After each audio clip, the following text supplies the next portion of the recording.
Naruru nan ite ua to hui atro popete nan ite ti ara tamana e maruru mai te to tatu ni te ia remo ona o te whaituitu i te papaira o tēnei puta e roto i tēnei puta ia i te mei tatu e te whahamanohi ara te parau mo tata o te whaatia mai to tatu nei ure o warau turu te ti ara o te mauhia te mo tata e tauahi e maruru mai te i to tatu ni te hio a tra na te maohi, te ora rai roto i tō tātou nei whenua. Te rahira o te parau te ihoa ia mo popa o te whaeatumuro mai roto i tō tātou nei whenua,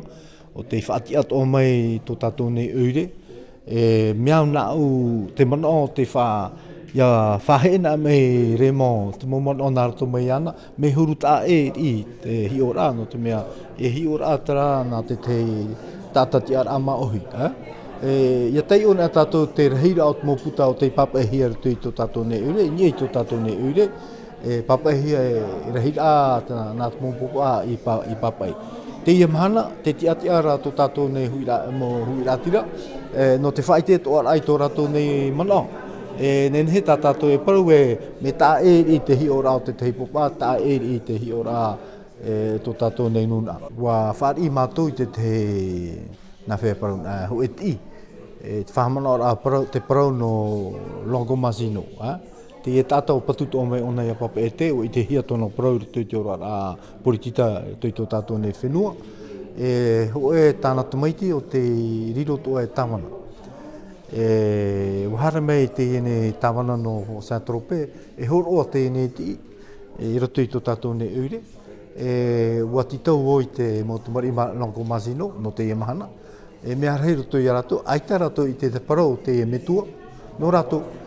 no rira, e tia ia tātou e whatia. E hiapa e whaia, e papai noa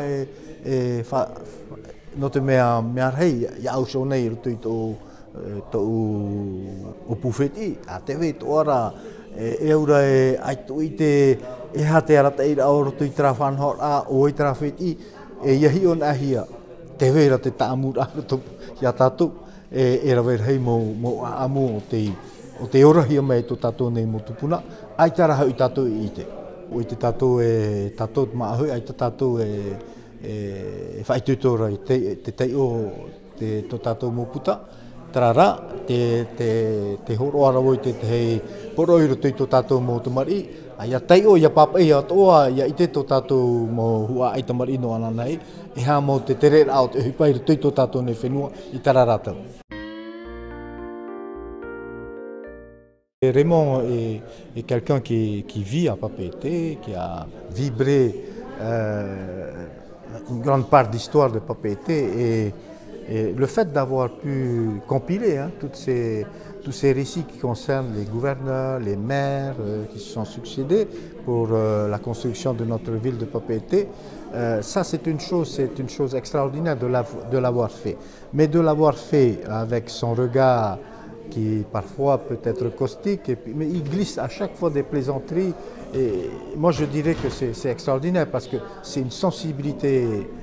c'est des écrits qui recèlent une sensibilité polynésienne. Donc c'est tellement rare dans notre pays parce qu'on n'a pas beaucoup d'écrivains. Raymond a précisé qu'il n'était pas, c'est vrai qu'il n'est pas écrivain, mais il a quand même fait cet effort de compilation, mais en plus de nous prodiguer quelques récits qui sont succulents sur la vie et l'histoire de la ville de Papeete.